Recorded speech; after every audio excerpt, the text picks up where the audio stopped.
Everyone in this town has been exactly where you are right now. There are things you need to know about where you are. This is gonna be the worst night of your life. Do you believe in monsters?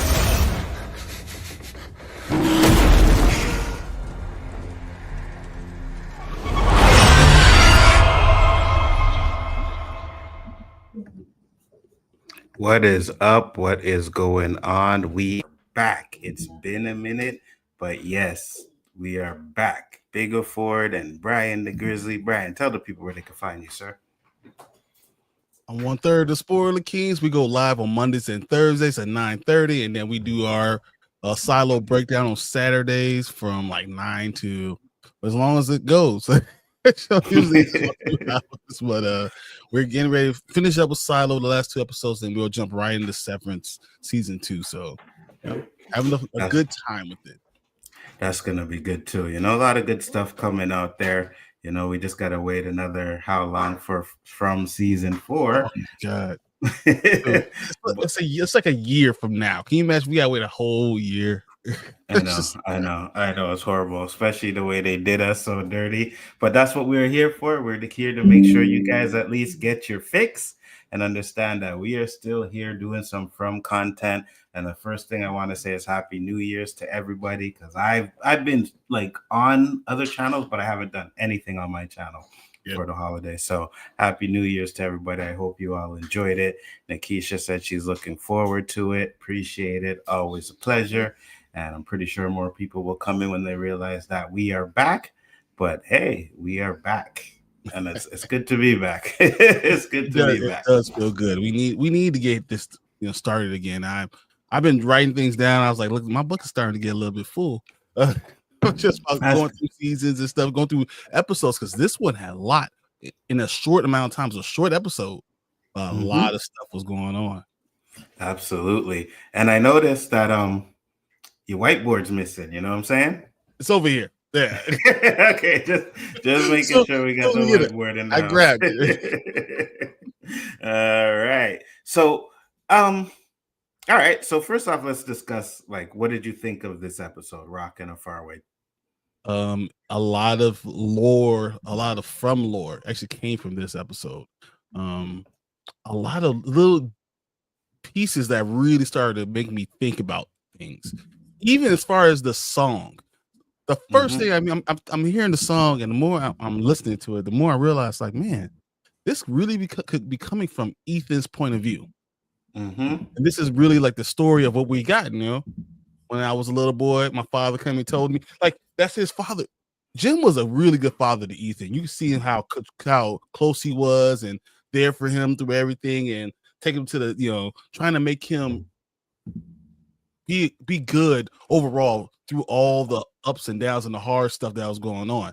And if the song kind of falls that, right? But the bad part of that song, because then that's the beginning of the song. It's the beginning of the show. And he said, we just finished the beginning of the show in season 3. The second part is that when I had kids, he was still there. So my wonder is, did they get out? Even if they got out, is it still affecting him overall? Is all this story being told from his point of view?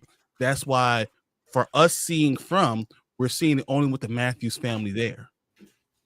You know what? And that kind of makes sense too. Like, let's say, for example, like he's telling the story to someone and we're seeing it, right? Not to mention the fact that he mentions a lot of different stories in the whole show. Yes. You know what I mean? That could be someone telling a story and just adding like little things to it. You know what I mean? So that's interesting. I never thought about that.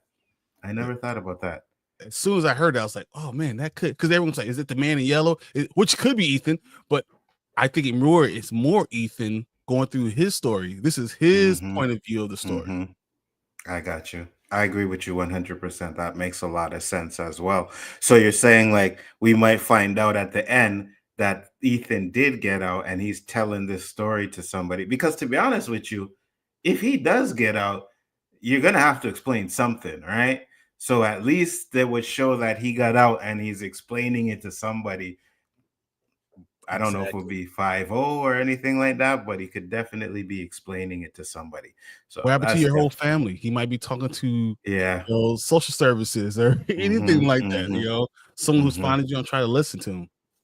So when you say he got out, how old do you think he is, though? Do you think he's an adult by this time? I think he's 16, 17 years old. I think he's there for a long, long time. And, he's maybe 16, 17 years old, getting out and talking to somebody about, hey, where's your mother? Where's your father? What's going on? He's talking to his kids later. Hey, this is my story of how I became who I became. It's interesting. That's very interesting. And you got that from the song, the intro song? Just the intro song. Just thinking about it, like listening. I was, listening to it as I was moving along, and I just like, oh man, that could be his point of view. You know what? I would have to agree with you. That's definitely a possibility, 100%. Because a lot of the things in this show seems to be from certain point of views, right? And it started off with Harold. Well, I wouldn't say start off, but we had Harold. He was locked up, and by his point of view, it seemed like Martin or someone else threw down the rope to him. But then we see a different point of view, and it's actually Julie who did it. Yeah. Very interesting. Now, that also makes it scarier, though. That also makes it scarier because you're seeing it from a children's point of view, a child's point of view. So we're seeing what's happening from a child's point of view. Okay. So monsters are even more larger than life. They're literally scarier than everything. Yeah. And then there's 100%. A definitive stop, like my father, and then now when I became the father. And why is there a big stop like that? Because his father died. Interesting. And I hope they don't. Well, they said it's not a dream, right? Okay, so it's not a dream and it's not purgatory. But what if it is Ethan just telling his kids a bedtime story? That would be messed up. Right? Now that you put that shit in my head, what if it's Ethan just sitting in the bed telling them a story? Oh man, it's like the Princess Bride or something like that. Oh, I would be pissed. Yeah, that'd be horrible. That'd be horrible. I wouldn't like that. So from guys, don't do that. Please don't do that. You know what I mean? You already confirmed it wasn't purgatory. You already confirmed it wasn't a dream. But can we please confirm that it's not somebody else's story telling somebody? Because that would just ruin it. Here's the thing. So if it's not Ethan, who else's point of view could it be? Be there as a little boy. The ability to grow up and have children. Even if you said Victor didn't have children, right? So it's not him. Everyone else is dead. Only other person I could see would be Julie. That's it. Yeah, Julie. Maybe Julie got out, right? Maybe she was the only one that got out.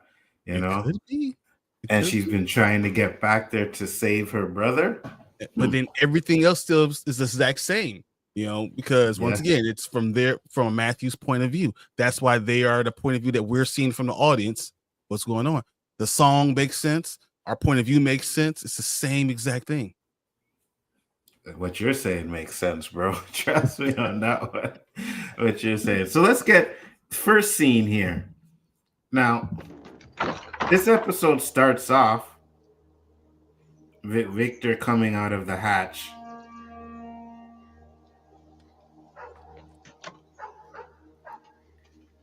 And everybody is dead. No. So it's interesting. Play it a little bit longer. Just play it a little bit longer, and I want to read you my entire second point of view of what I saw from this. Good. Because it snaps right here, and he's right now. He's drawing Julie. So I wrote this down. Just tell me what you guys think. Tell me if I'm just looking too far into it. Okay. I said they show Victor coming out of the cellar, seeing all the dead bodies, and then they cut away quickly. The next scene is him sitting next to Julie, drawing her, saying, "You know how sometimes you dream and you forget, but then later you start to remember, and you realize it wasn't a dream at all. All that maybe really happens. I think maybe I'm starting to remember things I thought were dreams." Why he's drawing Julie. Maybe, just maybe that means that was because Julie was actually the person who was there for him, and he thought she was a dream. Yes, She's yes, the one yes, who helped him do all these things that we're like, no little child could do this. She's the dream walker. She's the one that always did it. That's why he was drawn towards Julie. You yes, remind me of somebody. yes, That's what it is. And yes. and now he's That's, starting to remember what the hell is going on. brother, that's the exact same thing I got from that scene. 100%. I was like, you know what? He ends up talking to Julie, like, and even when she first came in, he tried to talk to her too when she was in the kitchen, right, about the peaches, right? And then now he's actually sitting there drawing her, and he's talking about, things that he thought were dreams, but they're not dreams anymore. I agree with you 100%. He remembers Julie. He don't Don't say remember her. about Remember dreams to a her? dream walker.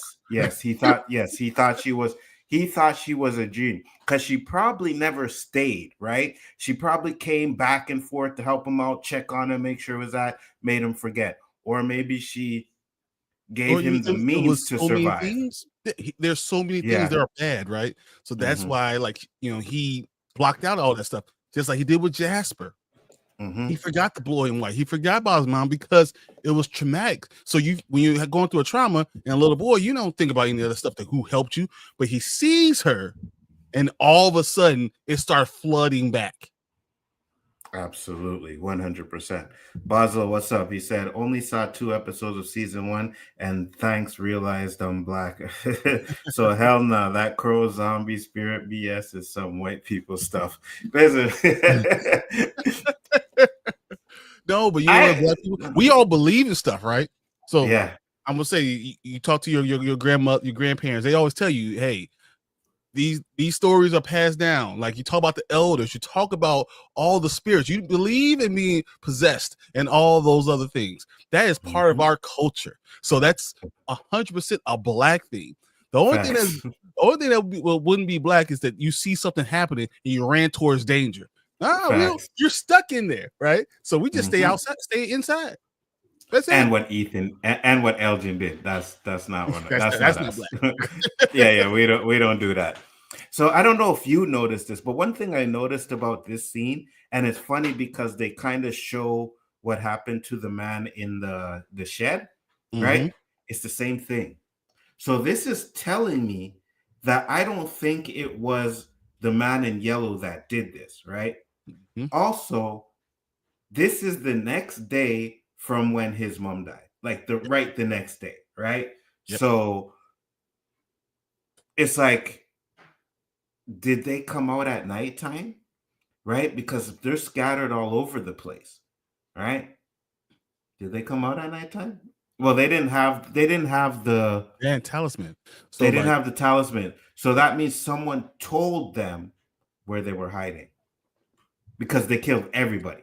Someone told everybody's business. Yes.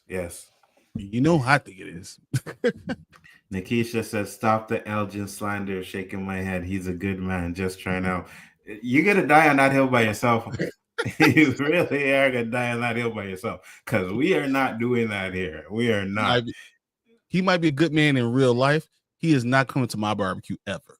Facts, 100%. You know what I mean? Especially if, sometimes people think their house is haunted, right? You may not see anything, but he comes over there. Now he sees some demon thing and thinks it's an angel and wants to kill everybody. Nah, that guy ain't coming. That guy ain't coming through, whatever. He ain't got nothing else to say. I mean, first of all, he only has one eye, but literally has nothing else to say because they're still there. He did everything he said was going to happen, and he's still there. From a Holic Fletch said, what's up from a Holics? What's up, brother? How you doing, man? Fletch? Good to see you. Happy New Year. Glad you could make it because we are back and we're cooking right now. We are cooking. Brian's cooking 100%. Why was young Victor with those clothes dirty and kind of looking like he was all bloody or something dirt on him? When he first started, right? When he first comes out, let's look at that too. Let's go here. Because you got a good point. If he was in there hiding the whole night, He does look All right, dirty. let's see if we can get a better look of his clothes. So look, hey, hold on. You cooking with something here, Fletch. You cooking with something here. Because if he was in there all night, why would he have dirt on his face? Why would he have dirt on his hands? Right? Now, this is obviously, and I don't think I'm wrong, but this is obviously the night after his mom dies. Yeah. He came out of that shed at night. Did he? Because his sister ran out, and he stayed there. So that's what we've seen, right? We didn't see that whole, because why else would he be dirty? If he was, I guess it's the shed. He could be dirty in the shed, sleeping on the floor. Yeah. Cellar. That cellar it's not like on the floor. Yeah, exactly. Right. It's not like he was sleeping on the bed in there because they didn't know about that room. So yeah, that makes a little sense. Hey, Fetcher, love the cool logos. Could absolutely. He said, when Miranda left Victor and Eloise, he was all clean. When he leaves, his clothes are all ripped and he is all dirty. You see it? Because he opens up the door and his jeans were ripped. Were his jeans always ripped, or they were? Those, I think that's just part of the clothes that he had. But him being dirty, he could have slept on the floor. That's what. Okay. Yes. Okay, you are correct, but hold on. I still think we're cooking. Okay. Let me just try and see if I can get a better look, because it looks like there's kind of a bruise. I'm not sure. Like on the left side, see, on one side it looks like dirt. On the other side, it looks a little bit red over here. So let's see if we can get a closer look just to be sure. My question is, where's the damn dog? The dogs are another issue too. That's something like, where's this dog? Okay. Yeah. Let's see. Okay. No, it looks like dirt. Yeah, he's fine. Yeah, it looks like dirt. It looks so he was probably sleeping on the floor in the shed. So that kind of makes sense. Whatever. Yeah. Yeah, that kind of makes sense. There's an MGM interview titled "Victor Goes the Spoils." You think we're going to find out what exactly he did to become Victor / winner, last man standing? Well, you see, and I think that's where Fromaholic is getting with that, right? I think that's where he's coming with that. It's like, how did he survive? Like, what did he do? Did he do something that night, right? Where they decided, you know what, we're going to make sure Victor survives or whatever. Because if they're trying to kill the kid, which is one of our theories, right? That, but they weren't trying to kill the kid then. They were just killing, because I think someone is pointing out where everyone was hiding. All the hiding places. Someone was a stool pigeon and told all the monsters, and then they got killed too. I'm telling you that. I think he definitely represses his memory. But I'm telling you, this whole thing with Julie. Julie is the one who saved Victor. Julie's the one who set him up. Julie's the one that did all that. That's why he's staring at her at the beginning of this episode. I agree with you. Christopher 100% sold everybody out. 100%. Yeah, I think it was Christopher 100%. Because again, when you look at that situation, right, and when we seen the man in yellow, and we didn't get to see the whole thing, but he slashed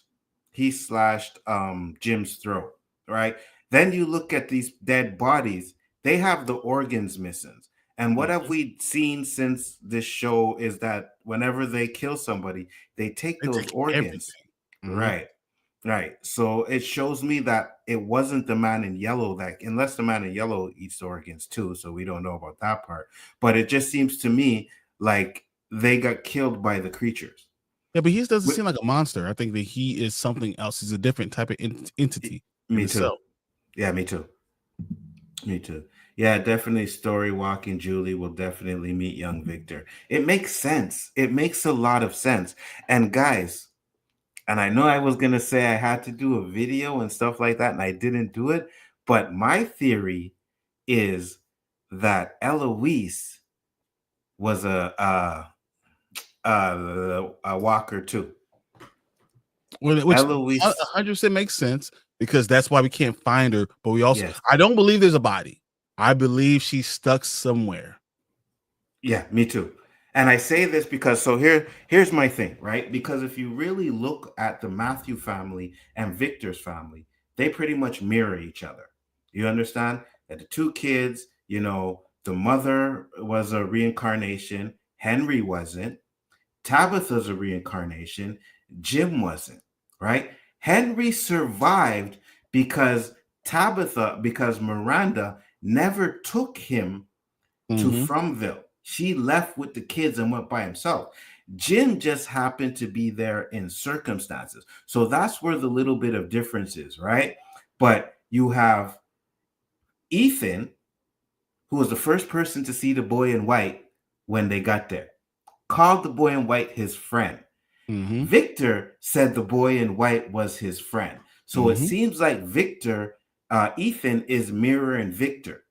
Tabitha is mirroring Miranda. I think Henry or Jim, are mirroring each other too, because you can see they're all married to Tabitha. Yes, and Henry had to say, the way you are acting now is the exact same way I was acting. I thought I could fix her, right? It's only because of that conversation why Jim changed his tune. So Jim, Henry, Victor, Ethan, Miranda, Tabitha, Julie, Eloise. It only makes sense that she is the story walker of that time. Other things with Eloise, because the drawings that Victor said I didn't do, my sister did, were all future things. Yes. So for her to even far in the past or far in the future, for her to do those drawings, she had to go there. She had to be a story walker. Yes. And don't be surprised if somehow she ends up just coming on like a bus or a car, a person who lost their memory, doesn't know who they are. And we find out that's Eloise. Yeah, 100%. I can agree with that. I really do believe that she is the story walker of this of that time, right? And I think what the difference is, because I was thinking, I don't think The Man in Yellow came out during that time. That's because they never played the tune. They never figured that part out, right? So because Jim wasn't there, Miranda died instead of Jim, right? Or instead of Henry. Henry died, right? And Miranda died because Henry wasn't there. So I think because Jim died, that's what's kept Miranda alive, or Tabitha alive, and she didn't make the same mistakes. They figured out the music because Jim was there. Well, Jim definitely did that, and Jim, this entire episode, is protecting all of them. He is annoying in a lot of stuff that he does, because it was very annoying. But he is the protector. He's the one doing the most. He's the one taking care of each one of them. Even when Ethan is like talking about like Thomas, I think that's why I forget. I pretend Thomas is the one who lives there when he's talking about the story. Something we'll talk about a little later. He talks about, he composes himself. Jim goes in the bathroom, cries, composes himself, comes back out, and is a dad. He's always that guy. So all the hate that I was giving Jim, I kind of feel bad a little bit. Me too. I think like he was actually a good guy. Just he was stupid, but all of them are stupid. Yeah. So how's that any different than anything else? Facts. As I was watching it too, I'm feeling more sorry for Jim and disliking Tabitha a lot more. You know what I mean? Like disliking her attitude and the way she's acting a lot more. Nikisha said, I know they take the organs, but I'm not convinced that they eat them because we haven't seen it yet. Then again, we thought they couldn't run, but now we've seen that they can run. I do believe that they're eating the organs. And the only reason why I believe that is because when Fatima was having that baby, she wanted blood. You know what I mean? Like the blood was what she really wanted. So I do think that they are definitely eating the organs. One of the bodies is a monster that's killed during the massacre. If you look at that scene again, well, that is very interesting. If that's the case, let's go back. Then someone else will have to be born in order to get that new monster, right? Which would explain why the clothes are different, right? So I don't know. I see two bodies there if that's the scene you're talking about, but That person just looks ripped in half. yeah, they both look ripped in half. So let me know if that's the scene or if there's something else I'm missing. I'm gotta get ready for work, but I'll be listening to y'all yelling at Yeah, my that my phone. phone. That sounds like Lakeisha. Absolutely. Yeah, baby girl, at your phone at Keep facts. going. What's up, Papa Socks? How you doing, brother? Thank you for popping in. Much appreciated. So I was listening on YouTube and signed in to say hi. Hear y'all cooking at the Fromaholic Flesh. Hey, we trying to cook over here, bro. And I think Brian has been cooking a lot. And I agree with a lot of the things he is saying right now. So it's definitely interesting. I cannot wait. I think we're going to see Julie helping Victor in this next season. I 100% think. Yeah, me too. Me too. I really think if it's not this season, we're gonna get hints of her trying to go back. You know what I mean? And we're gonna realize that she's been doing it for a long time. I honestly believe that she's been trying to go back and forth for a long time. Papa Sock said, I almost wanted to quit the show because they were so slow with all the meanings, answers, and I really think Tabitha Jade is only one answer. Don't think that fits story for Boy, Jonna, Sara, etc. I agree with you. That is only one part of the answer because we get to Father Khatri talking, and we're going to talk about that a little bit in this episode too, because I'm like, that's foreshadowing. Like, you know what I mean? I have something for Boyd, though. I have something for Boyd. We'll get to it when we get to the diner. Interesting. I believe there are multiple reasons they are all in Fromville, not just because of Tabitha and Jade. 100%. I mean, Tabitha asked, are we being punished? I think that everything in the beginning, you have to listen to everything they're saying because all these things could be reasons. Are we being punished for something that happened, something that we've done, even if it was in the past? I think that could be something. Yeah, absolutely. Because she's been reincarnated so many times. Yes, you are being punished. 100%. You are being punished. And you see, when we first watch the season, we think that's just oh yeah, you know what I mean. But now when you go back, it's like yeah, you are being punished because you did not stop the sacrifice. So because you did not stop the sacrifice, you keep getting reincarnated until you're able to do it again. And he said it's by the houses where the monster's body is. Okay, so we'll get to that part with the houses soon. But very interesting about Victor. So I really do think that because we have here Victor talking, and this is the part you're talking about where it seems like he has a little bit of a you know how sometimes you dream and you forget, but then later you start to remember and you realize that it wasn't a dream and that all of it maybe really happens. So when I hit that part, I got that. What up, T? I knew that. What's yeah, up, T? Yeah, that means to me what he's saying is I dreamt about you, but it's not a dream. You were there, and he doesn't really kind of understand it, and he's not 100% sure, so he's not just blurting it out, right? Because it's probably for him, it's like, how the hell? Yeah. It's also because we see him as a creepy old dude. We don't know anything now. Right now, we don't know anything about who he is. That's why. You know, absolutely. If we remembered knew who he was, when he said all this stuff would be coming to everybody. We all know these things that happen to fact, but the fact that we're going back and looking at these things with the knowledge that we already have, we start to see patterns. We start to see what's going on. We can see the forest through the trees because of this. Absolutely. And that's what I'm saying. So going back now, we get to see certain things and say, oh, that makes a lot of sense now. You know what I mean? And like I said, that's why for me, when I went back, that's where the Eloise and the connection and everything came to, because I'm really thinking about like these families are like pretty much connected. So that's interesting.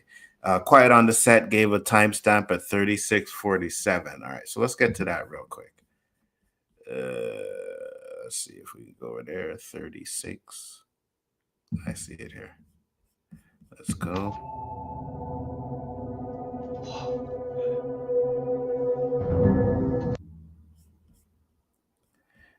That's 36:57.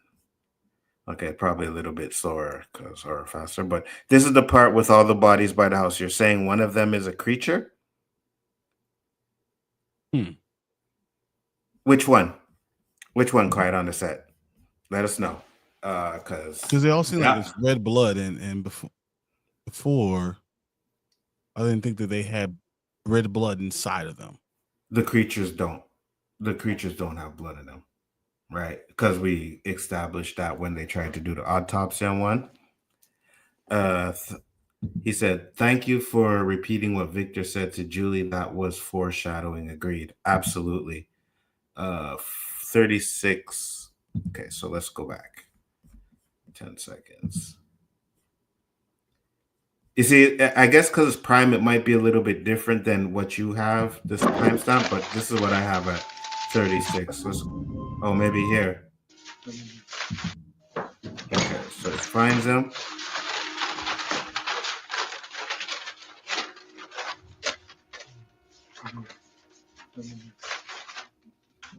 There's his dog. Mm-hmm.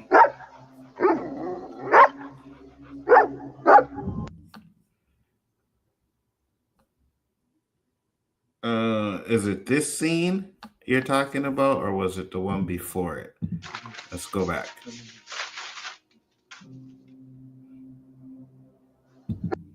This one here. So that's it's definitely a human there. Yeah. So which one are we talking about? Quiet on the Set. What time is it? The timestamp right now. He said right there, back before. Timestamp that I have right now is 36:36. Okay, so he said right there. All right, so this is the part you're talking about. You see a creature there? No, he's saying look at the face because it's going like it's like this. Oh. You know what I'm saying? Uh-huh. But I was thinking also he's getting ripped in half, and that's kind of why he was grimacing. Because I don't believe the monsters bleed the same way we bleed. And the organs would have probably looked like they were like dried up. You know what I mean? Gooey stuff. Yeah, so that looks. I mean, I can see what you're saying, especially with the face. He might be right though. I mean, it's not something that it's something when we won't know until later. We go back and we hear about it later. But it looks like he, I don't know, the blood, the fact that he has all the blood there. I don't know if we had a way to kill them. Right. Maybe their blood isn't dried up at this time. You know what I mean? Maybe they're newly born again. Remember? Because just like we just had with Smiley, if they're newly born, is their body brand new? Are they red from that? So I mean, let me see. All those things possible. I'm not exactly sure I can zoom in, but it does look like he's like screaming, but and he has the teeth out and like a monster. Yeah. But it also could be that he was just totally afraid. He says fingers are claws, but his fingers just look like regular fingers to me. So like we could go up. So like on the screen, we can do it because we could go to our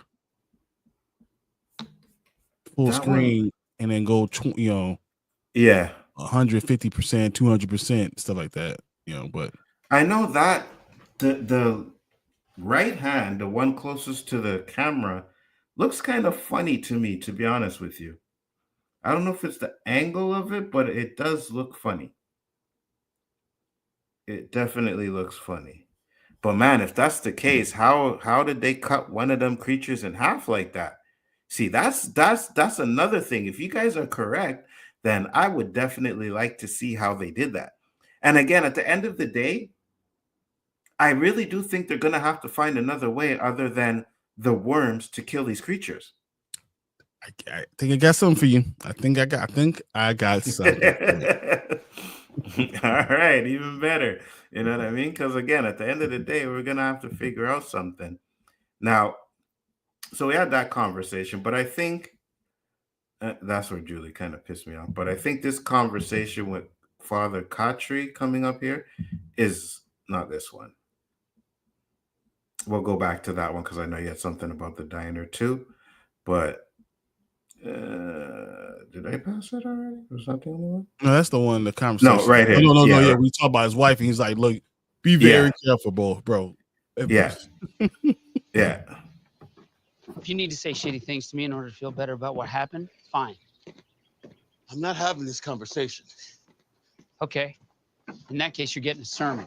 How about Psalm 23 from the book of Cut the Self-Pitying Bullshit and Be a Leader? Look, what happened to Lauren and Megan wasn't your fault. Frank putting himself in this box wasn't your fault. None of this is really about them, is it, Boyd? You're going to want to be very, very careful about what you say next. Or what? I love Boyd. You can't keep punishing yourself, Boyd. She wouldn't have wanted that. Hey, you are way the fuck out of line. You hear me? He won't have his gun on him. Fuck out of line. Mm-hmm. Before you got here, It's this I was part. burying more people in a week than you'd seen die in the last 2 years. But you were the one who found the talismans. You created order from chaos. You made it possible for people here to live again, not just survive. You saved this town, Boyd. The price you paid. I can still see your face when I close my eyes. Look. I can't even imagine what it must be like for you. And I wish you had the luxury of grief. Gotta pause it for a second. It's playing a little bit long. And yeah, go ahead. He was getting ready to get the Elgin right then. He had the hand Facts. finger in his hand. Talking about my wife. Hey.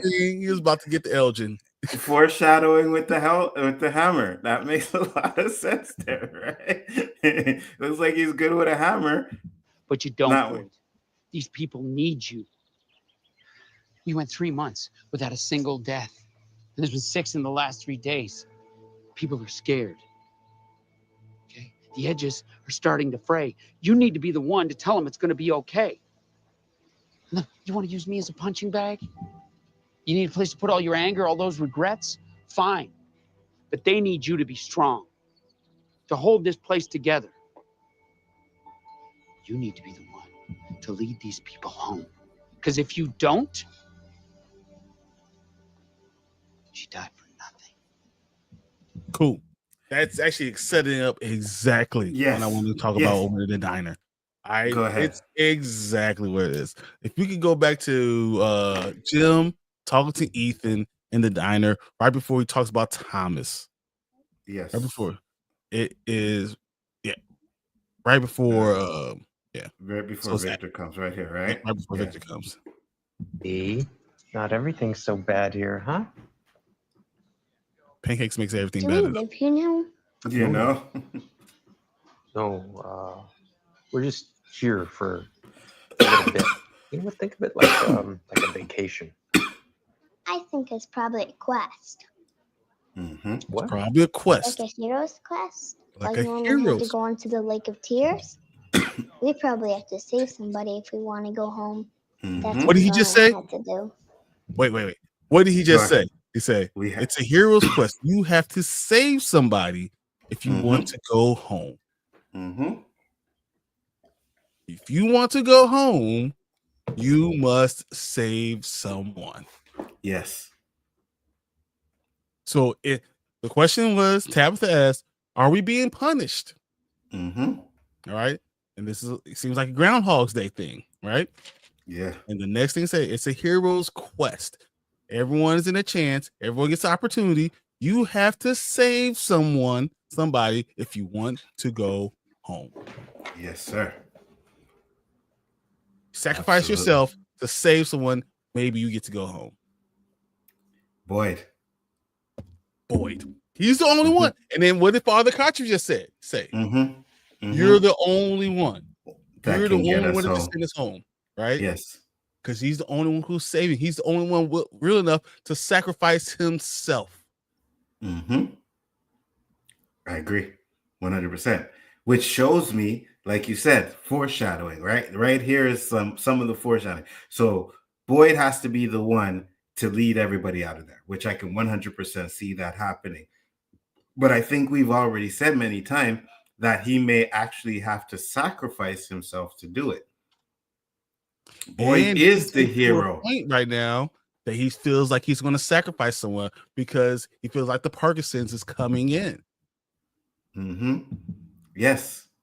And Boyd is the hero of this show. Like, let's not get twisted. Tabitha, Jim, everybody has That's the their own family, our point of stories. view. Yes. That's the point of view. Yes. The hero is definitely Boyd. Not a question. Yes, absolutely. Papa Sock said, no, that's a regular body. The fingers are regular, and there is way too much blood on the body. So question, is the church really a church or another building made into a church? I think it's a school. I don't think it's a church either. So Father Khatri set Boyd up by telling him he needs to be the one to lead everybody home. I don't think he's setting Boyd up. He's not setting Boyd up, but he's reminding Boyd what your role in the story is. Yeah. You know what I mean? You are a hero. I mean, even when we learned about Boyd before him, when we were talking to his wife and talking to Ellis and all that stuff, what we know about him from the military. He's a hero. That's just who he is. He always put other people in front of him. That's why he was able to do it for as long as he's able to do. So that's just who he is. He's a hero. He's the hero's quest. Ethan knows all these things, and his stories matter. All these things are going to come to a head. All this is foreshadowing what we're going to get. We finished the beginning in season 3. Now we're going to get to the beginning of the end. I'm telling you, Boyd is going to be important, and Julie is going to be immensely important because of Victor and Ethan. Absolutely, 100%. And Papa Sock says, so you think there were others that were selected before Boyd who didn't sacrifice themselves? And then why Boyd? 100%. I think there were people before that refused to sacrifice themselves. Absolutely. He said, well, Father Khatri was wrong about his role. He unfulfilled. Yeah, but I think Father Khatri dying, because the scene where he was, the vision, and Boyd was like, you were supposed to be there. It was supposed to be us. So I think that was something that even more motivating for Boyd to do the right thing. You know what I mean? Father Khatri dying. That's like, okay, so now I really got to make sure that I do the right thing and help these people get out of here. So I think that's a possibility too.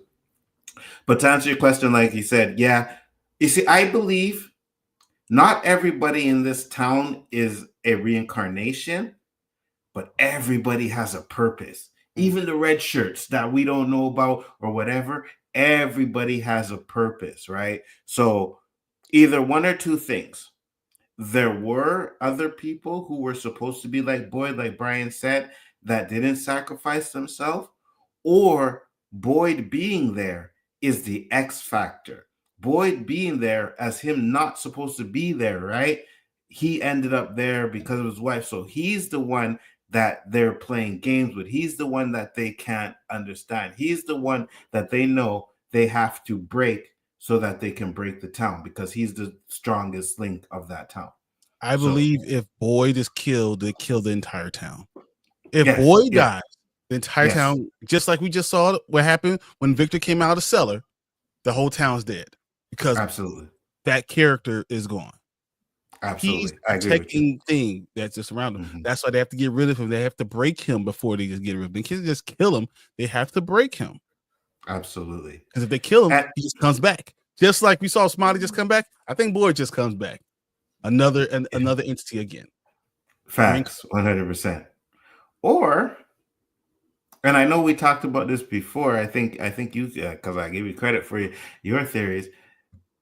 And I think there was you said it, that maybe the creatures are reincarnations of the townspeople, right? And I was like, well, the creatures don't have no soul. That's the thing, right? They may be creatures, but they don't have no souls. So it's possible that their souls could be reincarnated. Like Boyd could actually be a reincarnation of Smiley. Or Boyd might be a reincarnation of the sheriff that was there originally in that town. Yes, 100%. He's just like Tabitha and Jade being reincarnated because his job is to save the town. He almost saved it last time, and Jade screwed it up. I think it could have been the same thing before. That the sheriff was about to save it, and then Christopher screwed it up. There's always a hero, and there's always someone that's you have to be Jade, wherever he is, that's going to screw it up. And that's why we both don't think Jade is going to end properly in the show, Yep. Okay, so Ethan said it's a hero's quest. So who is the hero? Victor, Father Khatri. Why, if Boyd dies, does it affect the entire town? Okay, so first question is, who's the hero quest for?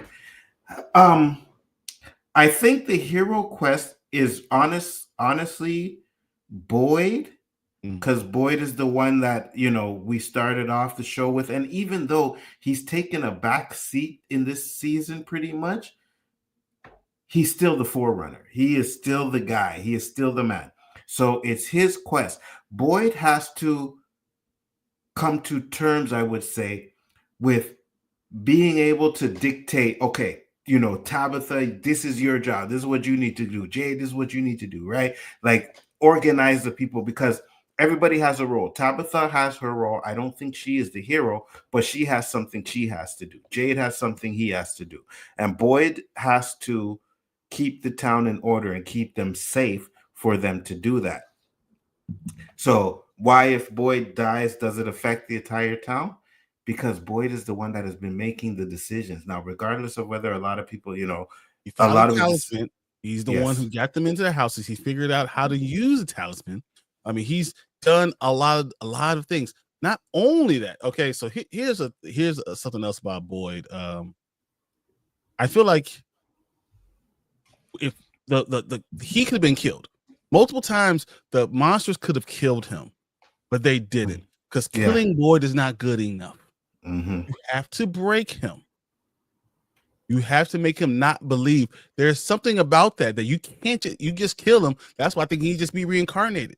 You kill him, just comes back. Okay, well, we got to deal with him. But if we break him, maybe keep him here, and he's not able to save this town.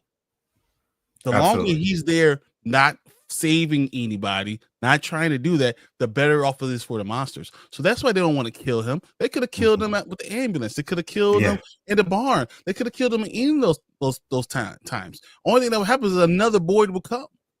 Absolutely. So and a lot better to just not let him die, keep him there, and break his character. Exactly.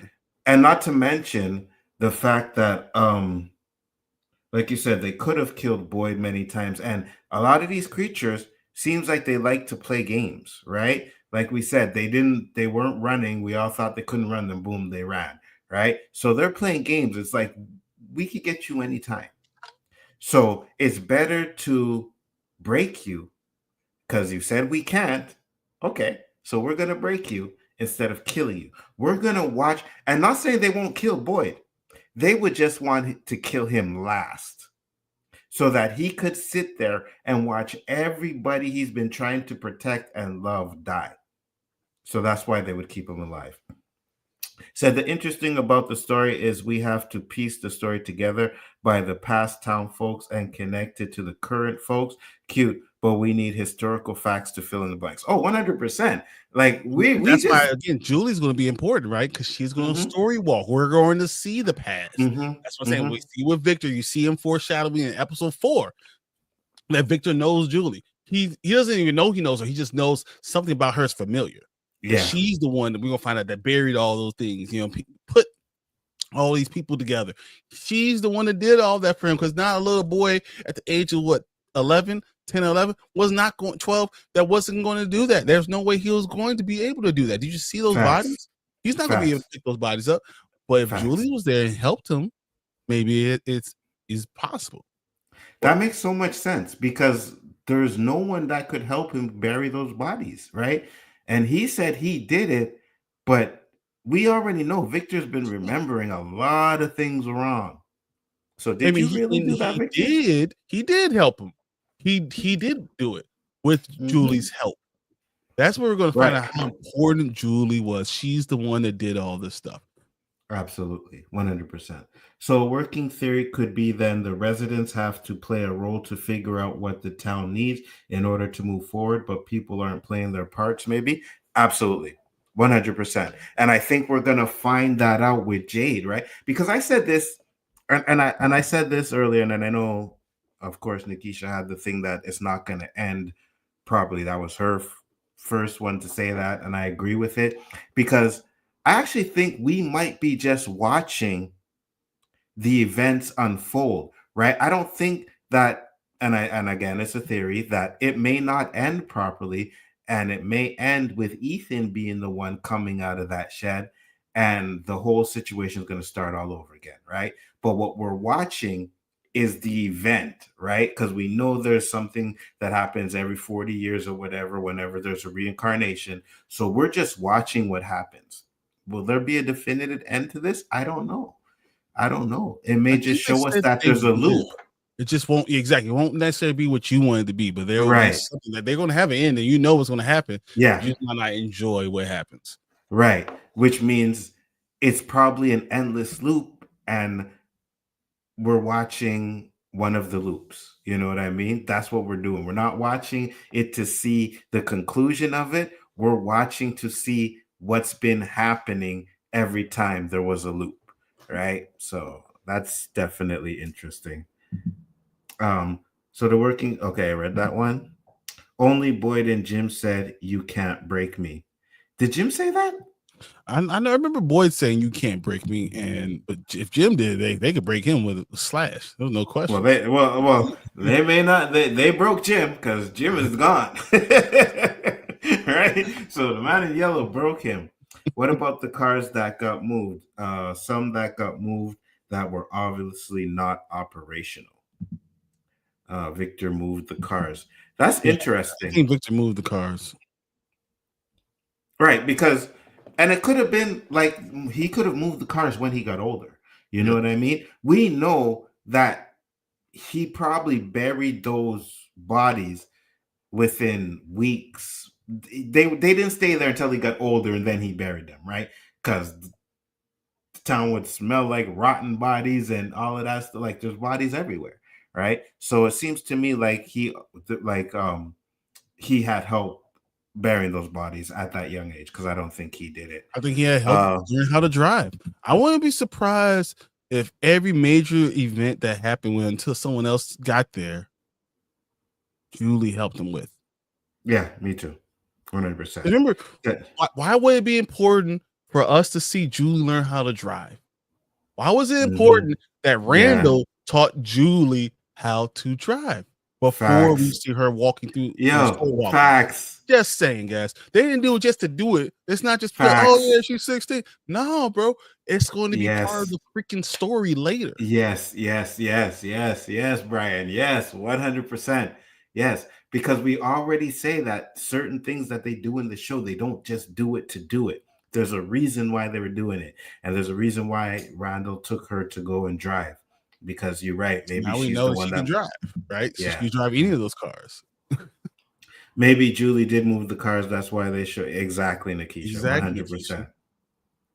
No, look at the cars. Some of them didn't have the ability to be moved. No, you saw they sliced some tires. That's what they're doing, to make sure people didn't try to keep on going. And eventually they're going to get caught at night. So they just punched the tire to stop them from being able to move. They talked about that. They were not capable of being driven. The car in the graveyard that Victor took Jade to, he said he got tired of looking at them.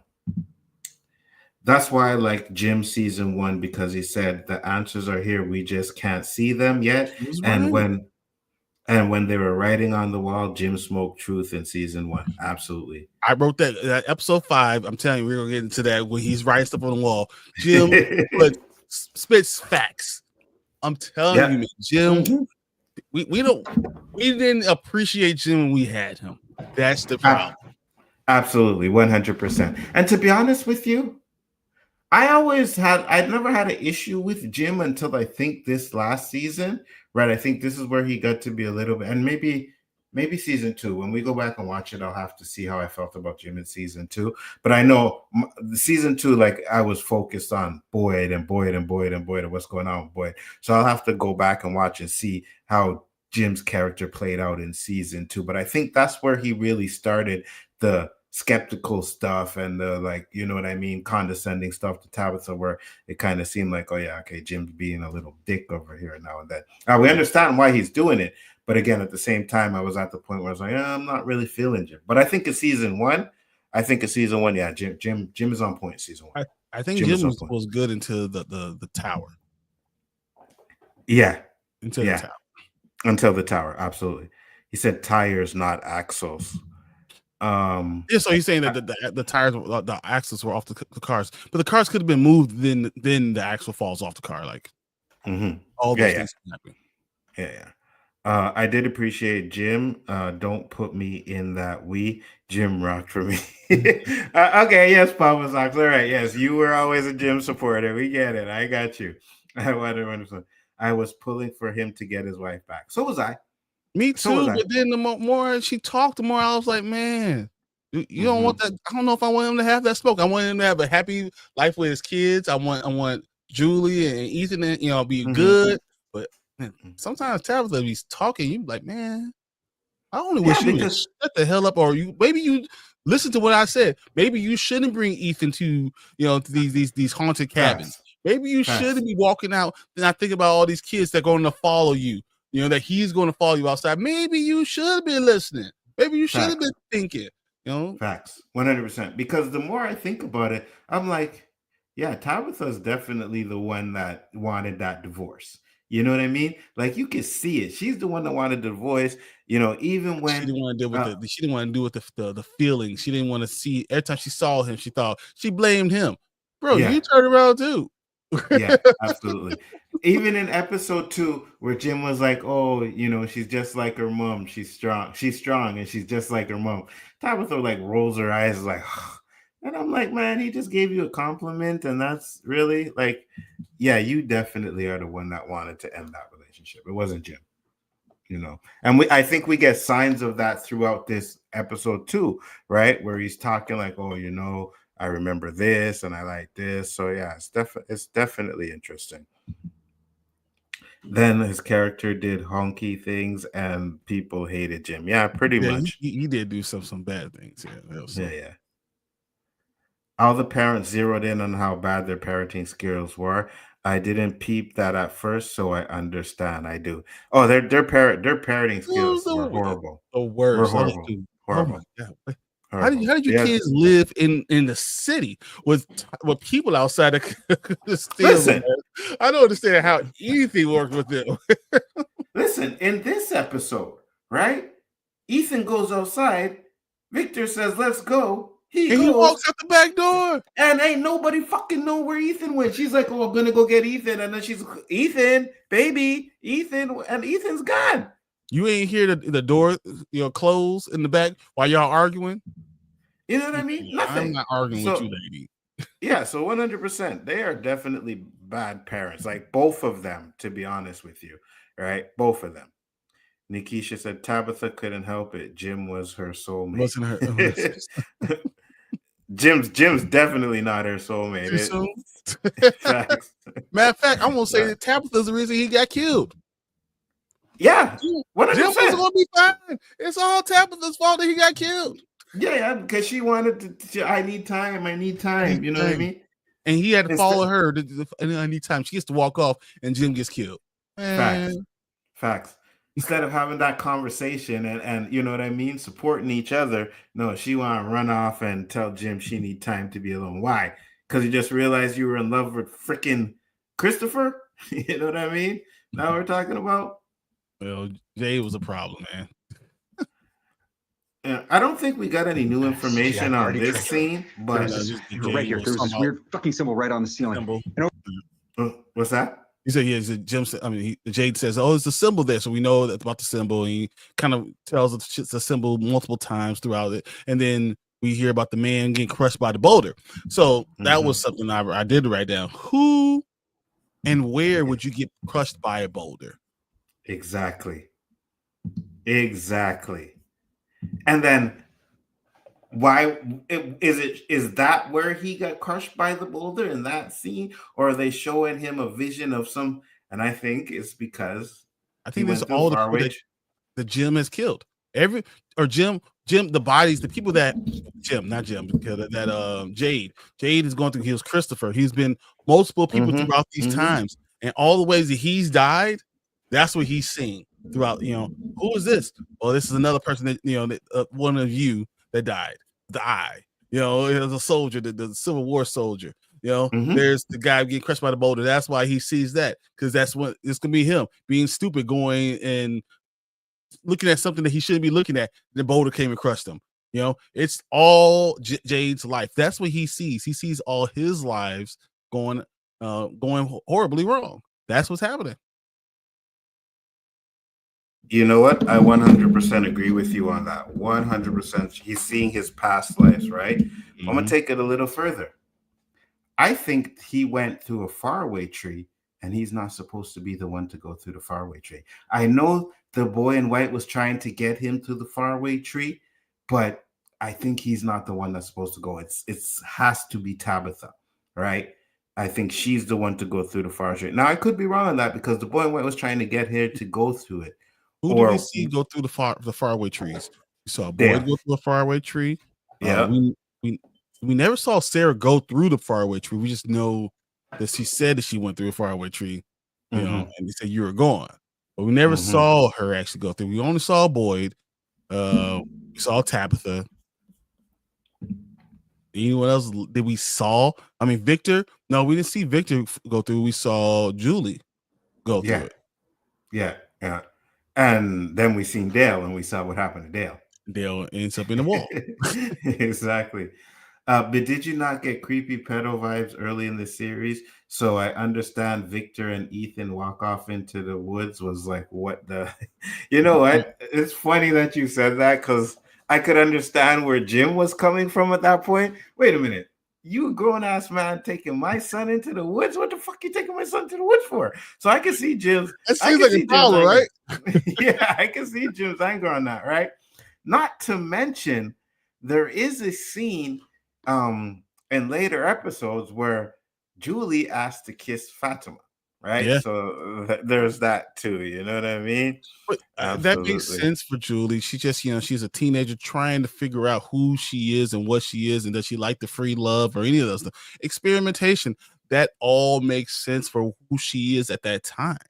Yeah, 100%. Just the problem is she's asking an adult woman, and she's 16. Is she 16 and what how do you think she is? I mean, Fatima might be 21. 21, maybe. Like yeah. 4 years difference. Like really? Yeah, like it's not this huge difference that I get it. Yes, I get it. And she did wake up and they're fucking right next to her. So I'm just saying, like, this is this is the life that they were in. Like, this is what this free love, and she wanted to experiment that. And with like the Katy Perry song, like I kissed a girl and I liked it. Like she wanted to experiment, but she only wanted to be a kiss. So whatever. Papa Sock said, I don't think Tabitha was supposed to go through the faraway tree either. I think it is someone who hasn't gone through the tree yet. That's interesting. Julie is experimenting for a 16-year-old from Farmville. Totally get her trying things. Yeah, no, I exactly what Brian said. Yes, that's why she was trying. She's smoking with Elgin. Like she's trying things out. Why not? Yeah, I get it. I'm just saying, I get the vibes. You know what I mean? I can understand where the vibes come from. Ethan and Victor, and then her. But yeah, and not to mention, not just her. It seemed like she had a little bit of crush on Randall too.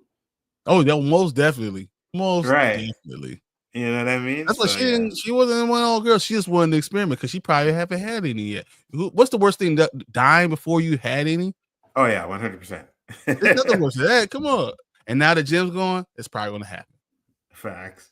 People be hating on Jim. Rest in peace, Tin Cup. What up, Chris Small? Yeah, we did.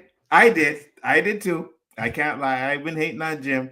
But after going back and then, him dying, I was like, man, I don't think they should have killed Jim. How about this? I give it 2 episodes. 2 episodes before Julie's trying to have sex with somebody or going to have sex with somebody. 2 episodes without Jim. Maybe maybe she goes back in time and she meets that creature that said, you don't remember me, before he became a creature. I think that she goes back in time, where it's the before time, the first time they went through. And I think she's the one who told the kids, gave them hope and all that stuff. I think he is the one who released her, let her out to go. That was the first time she ever dream walked like into the past like that. And he's the one to let her out. And that's what he's saying, Julie, you don't remember me, because he's the one to let her out. I agree. Nothing but love for Jim here at Chris Mall. We in season 1 where Jim rocks. Yeah, exactly. You know what I mean? We got some Jim. And you know what? To be honest with you, even though I'm gonna get to the parts where I thought I was like not liking Jim, I'm gonna remember what we had and what we did, and we're like, yeah, okay, you know what? I don't like what he's doing, but I like Jim. You know what I mean? We're gonna start making excuses. Like, it was stressful, man. Facts. But we ain't making no excuses for Elgin, Nikisha. Nope, we're not doing never. that. Nope. You won't get that one rib. I ain't gonna let you lick my finger. Man, nothing. Unless 100. Unless he does something like Sara does, right? Because Sara earned her stripes again. I don't know if I want Sara in my barbecue. I don't know if I'm gonna let her in, but I might date her. She can. She can. She's that crazy one that you don't want to. You can't bring home, but you gonna bring her a plate. Facts. No, she ain't. She definitely ain't coming back to the. She ain't coming to the barbecue at all. Not 100%. So Ethan does tell him about the boy in white, and this part was funny though. You remember the boy that you were talking about, the one that lives outside? Who drew this? It's not him. But it's in crayon. Who drew this? I did. But it's in crayon. So? You're a grown-up. Is it him or not? That's him.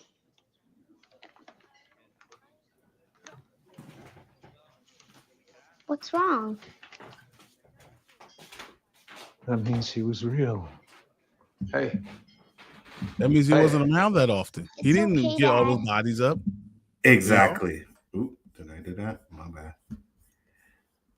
Yeah, I agree with you 100%. That means that he never showed up all the time, right? He was there for when we see the flashback on this, which we'll get to in the merry-go-round. We see him in the flashback there, and then I think Victor says he hasn't seen him in a long time, right? Why is that?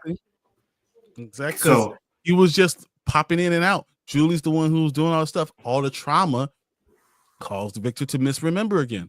Yeah.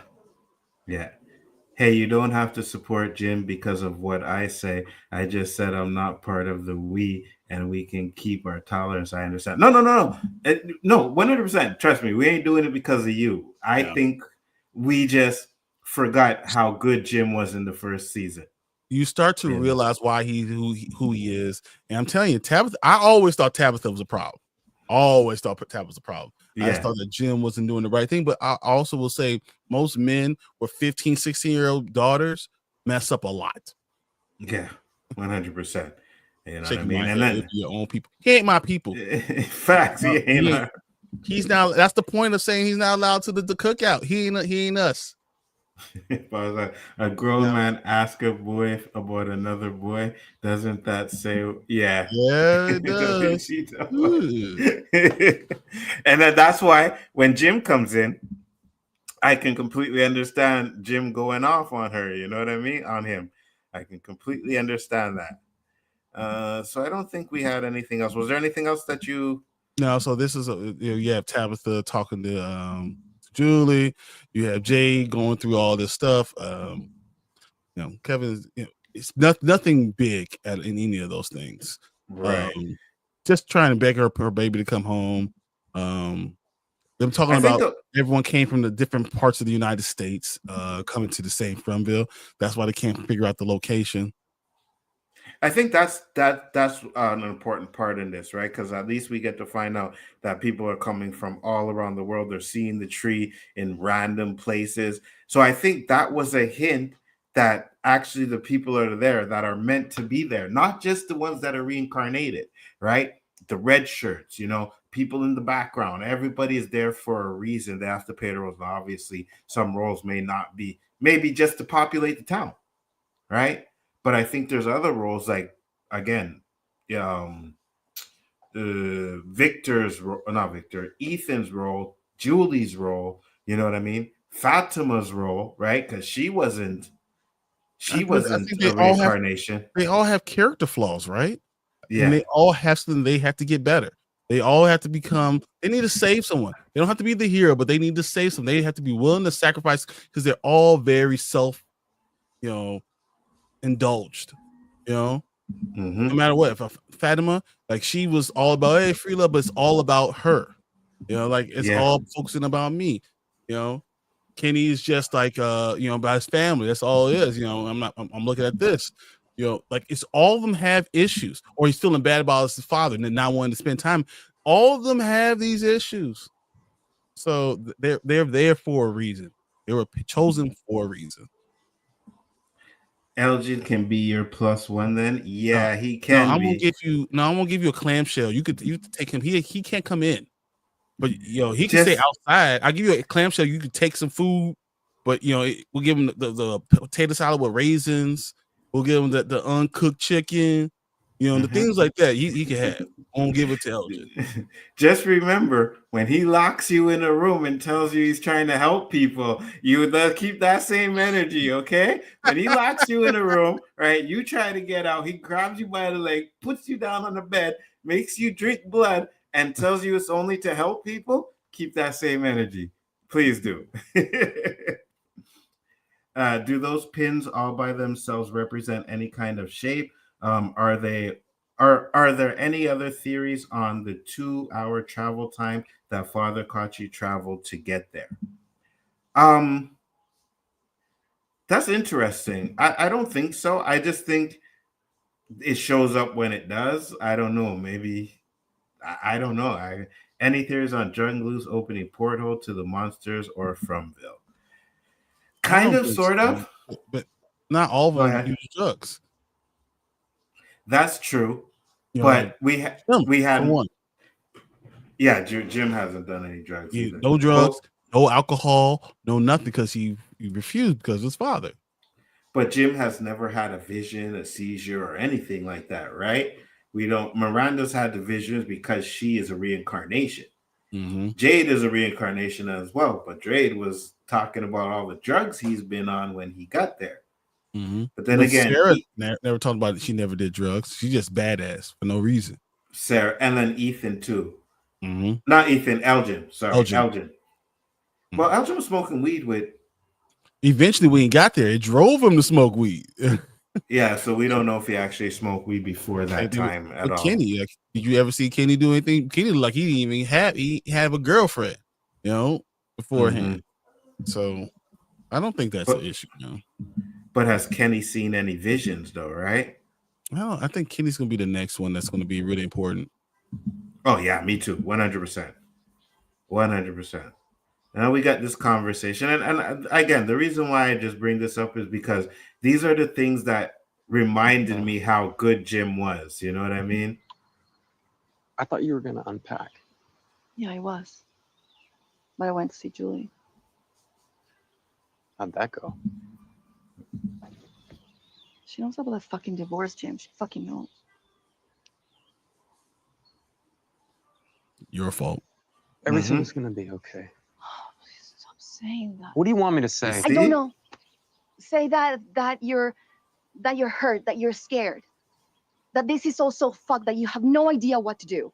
Because I am walking around reminding myself to breathe.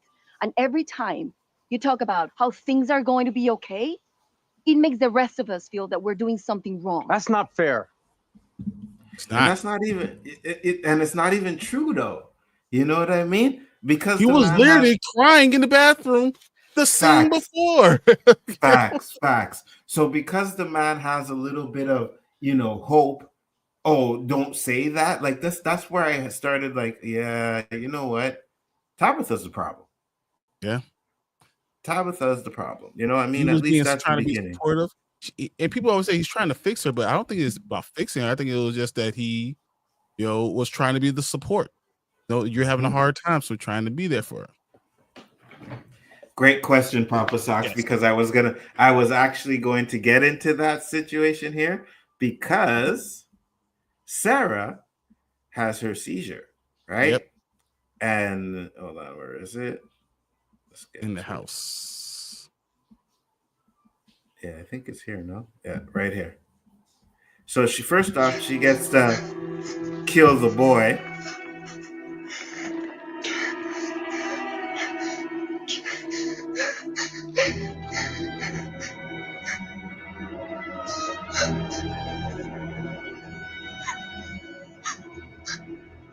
You said which boy? Should have asked which one. Exactly. And then she falls down. Hey. Oh, no. Okay, grab her arm. Hold on. And then she has a seizure. Now, we talked about seizures before. Yes. I got sit on the board over here. And we talked about if you have a seizure, a lot of times they're dream walking. Mm-hmm. Absolutely. Maybe Sarah's a dream walker. I'm just saying. Could be. Ethan had one. Mm-hmm. Elgin had one. And Sara had one. And Julie. Right. So it definitely Julie had it. Yeah, Julie had it when she was story walking. Mm-hmm. That's when she had her seizure. Right. Did she have it before that? Did she have one before that? She had it when they had the white eyes. I think they all ended up having a seizure and they went to the white eyes. Okay. So any theories on it? I think anyone who is having a seizure is doing the first time they story walk. That could be interesting.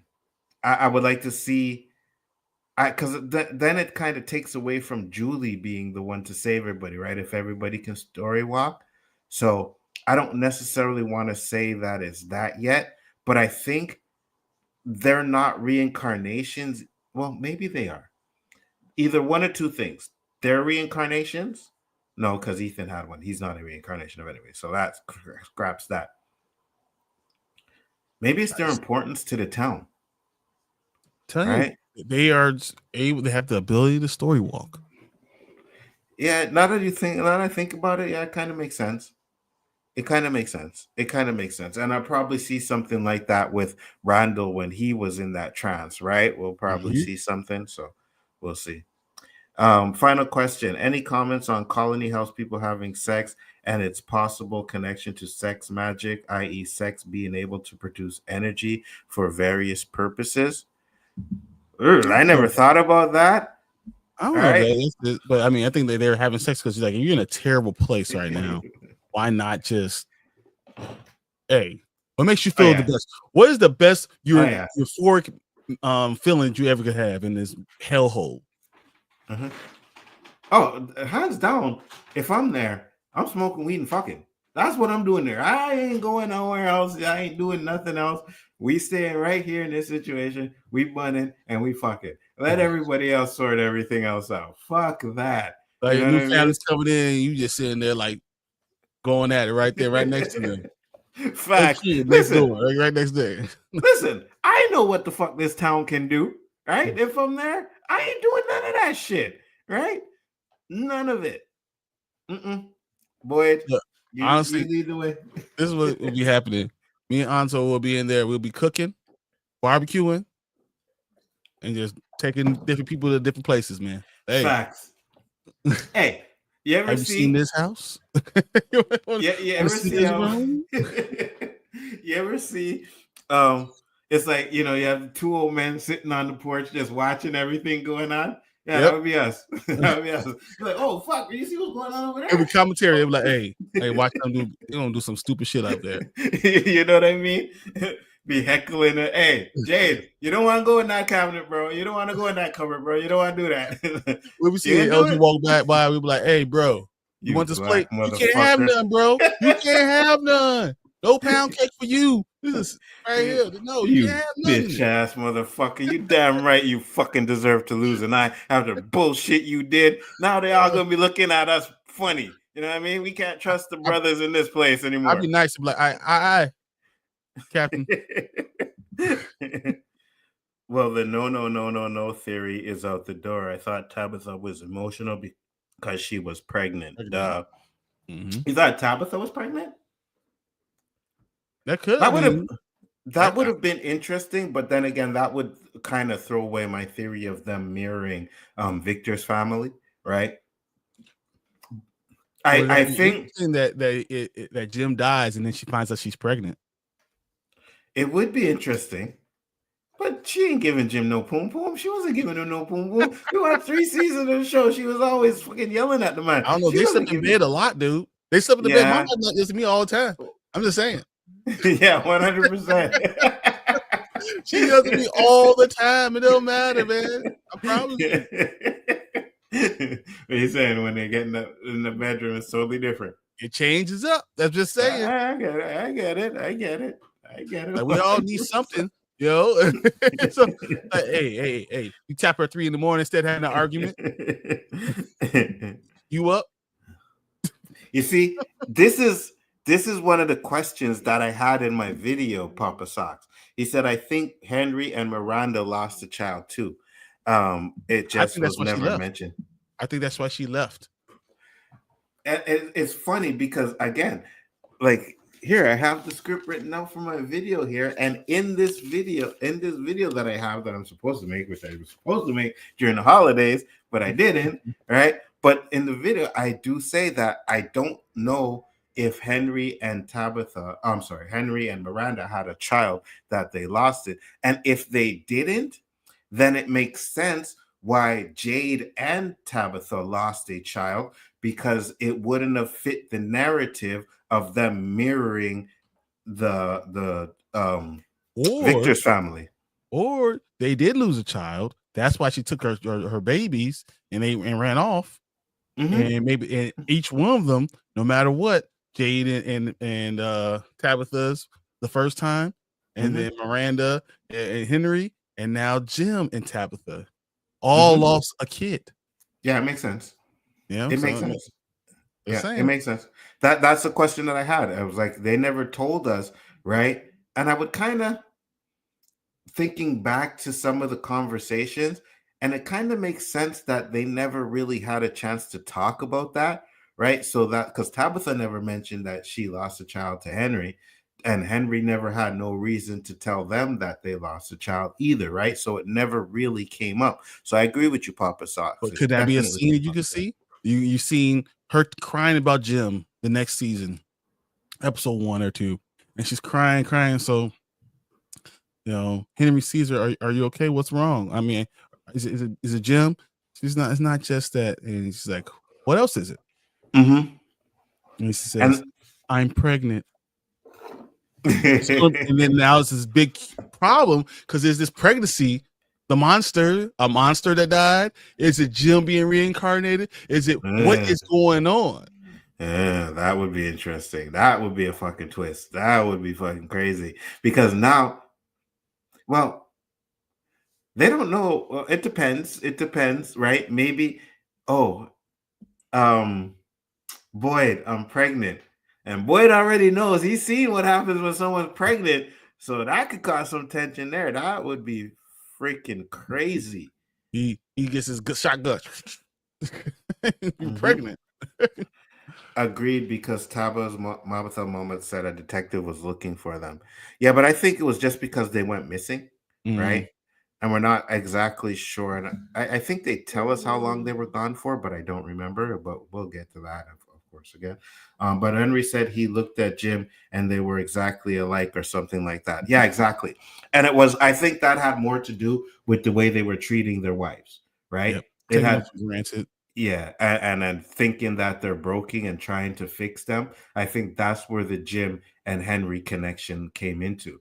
But like I said, that explains kind of why Henry was brought to Fromville, right? Exactly. Because he was supposed to be there all the time. He And was then supposed he to didn't be think there. that Miranda would run off, Right. leave him. Right. So he was supposed to be there. You know what I mean? Hey, what up, nerd man? How you doing? Man. Happy New Year. He said, don't listen to his grifter. Yeah, you can You know what take you that, can brother. Facts. Facts, you know. So that's very interesting. But again, like I said, I do think they mirror each other. So I agree with you, Papa Socks. It's either one of two things. It's either that they did have a child that they lost before, or that the reason why Jim and Tabitha lost that child is because it doesn't match the narrative of Miranda and Henry, right? There has to be two, not three kids that get to that town, right? One has to be probably the one that survives through the whole ordeal, and the other one has to be the story walker.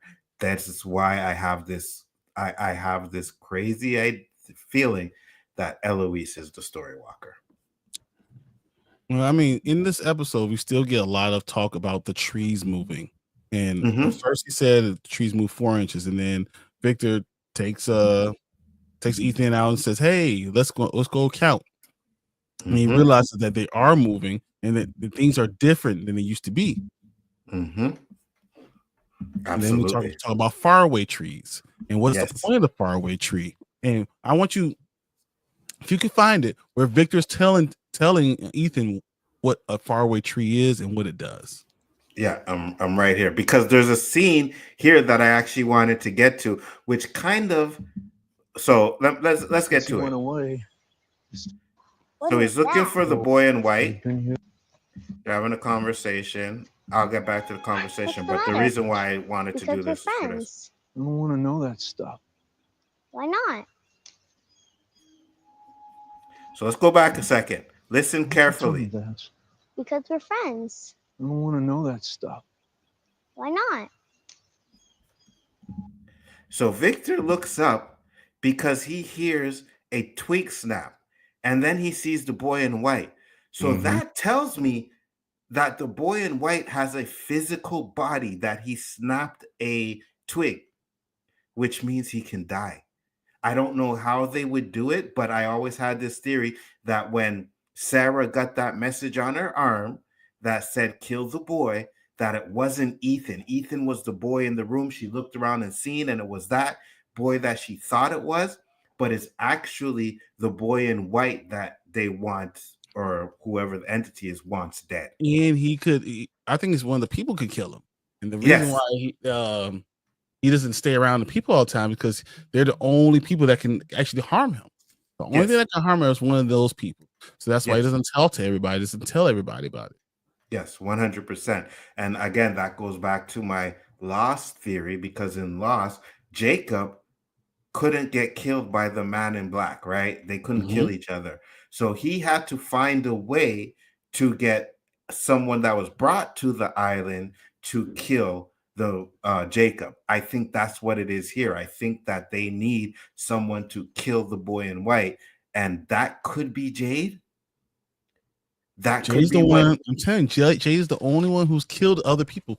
No matter where you're at, he's always been the one killing someone, no matter what time period. Absolutely. So now I'm theorizing with you guys, and I say my bus rolls in with the bowling team, and Donna says, "Welcome to Monsterville." I listen, I see monsters at night. I see talismans. What do I do? Interesting. I learned we are trapped and bullets don't work. Food is scarce. What's the point of all this? Monsters don't die. I can't leave. Not sure what I would do. What's the plan? Not sure now. I'm telling you, man, you start barbecuing, you start smoking, and you sit down and just, at nighttime, hey, where's Nzo? Where's Brian? They in the house. They ain't out there. They traveling. We ain't getting tricked by nobody. Are you crazy? Not gonna get tricked. Facts. You know what I mean? I see that kimono lady, and I'm scared the shit out of me. But there's no fucking way you were telling me that I need to do this and I'm gonna do it. I'd be like, nah, I think you need to find somebody else, bro. I'm not the one. So I'm just like, you know what I mean? I'm too high, I'm too high. You know, I got some fucking to do later on tonight. So yeah, I think you're gonna have to find someone else because I'm not doing it. You hear the picture taking, and I'll be like, nah, I'm good. I'm good. Are you gonna check that picture? Nah, I don't talk to ghosts that way. Nerdman said, "You guys are committed and need to be committed. You're going down the aliens killed JFK route, literally decoding every scene. Crazy, but that's what this show does, bro. That's what it does. You know what I mean? And I think it's just to be like, you know, when it ends, we don't want to be completely right, but we want to at least be able to say, "Oh, I called that. Oh, yeah, I was right about that." You know, I want to mean? enjoy the journey, right? This is facts. Part of the enjoyment is about they put theories out there, and there's things that are foreshadowed and things that are going to come back. You can see it coming back. So why would I enjoy it? Absolutely, 100%. And the fact that, you know, you can go back and see if you can find clues and answers and stuff like that. I think that's what makes this show like one of the best shows on TV, bro. I'm sorry. And I just feel so. You know what I mean? Like you can really break down theories. Everybody has different theories. Somebody's gonna be right. You know what I mean? With great theories, and then you realize, wow, that was great. Facts. And to be honest with you, like we've talked about this the last episode we did, where we talked about okay, so the writers know where they're going, but they may change things during the season. So we could sit here and theorize about, and we could at this moment be right, absolutely correct, until the writers get to the writers table and say, you know what, we're gonna switch this, we're gonna move this, boom, and then it comes a totally different story, right? So what we thought was right at one point, but it's not right anymore, you know? So I love that shit. I absolutely love that shit. But that's the reason why I wanted to show this scene, is because like when I heard that crack, I was like, okay, so he has a body. So, you know, when people say, oh, how would you kill him? I don't know how you would kill him, but if he's walking and making things crack, like breaking twigs, then there's got to be a way. What if the bear trap is for him? Ooh, maybe a physical body. Maybe the bear trap is for him. Yeah. They turned on him and realized, you know, we're going to kill him. We're going to find a way to get him. Well, maybe that could be something that Eloise knows, right? Because at this point, if Eloise is alive, she knows a lot more than Julie or anybody else does at this moment. So there may be a point where Julie actually meets Eloise, right? And Eloise explains to Julie what is happening to her, right? Or we don't realize she's teaching her how to do stuff, but we don't realize it's Eloise. We just say it's someone who's been doing it a long time. Yes. And this is how you control it. And then we find out later, right before she leaves, hey, what's your name? Who are you? Oh, my name's Eloise. Mm-hmm. Done. Yeah, absolutely.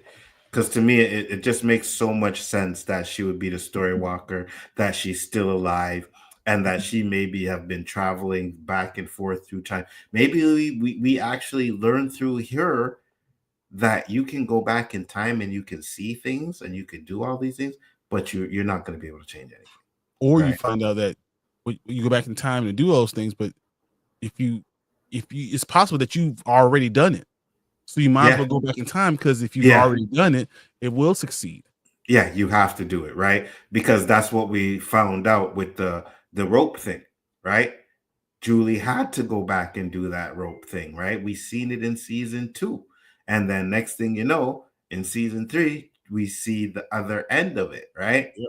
Exactly. Doesn't change it. It doesn't change anything, but she still has to do it. Yes, this is already part of what already happened. Right. So that's exactly what you're saying. So now it would make sense that it'd be like, oh, you got to go back way to the beginning to give the kids the hope to make the faraway tree. Yep. And everything else like that, right? That all falls into plan, and now maybe you have a fighting chance against these monsters because of it. You go back in the back in time, you find out there is a way that you could beat these monsters. You could destroy them, but you have to go back and be a story walker that actually understands what the hell they're doing. Yes, absolutely. So you wanted to see. So here's the explanation for the faraway tree. Ethan! Stupid ass Where did parents. he go? A faraway tree. What is that? Watch.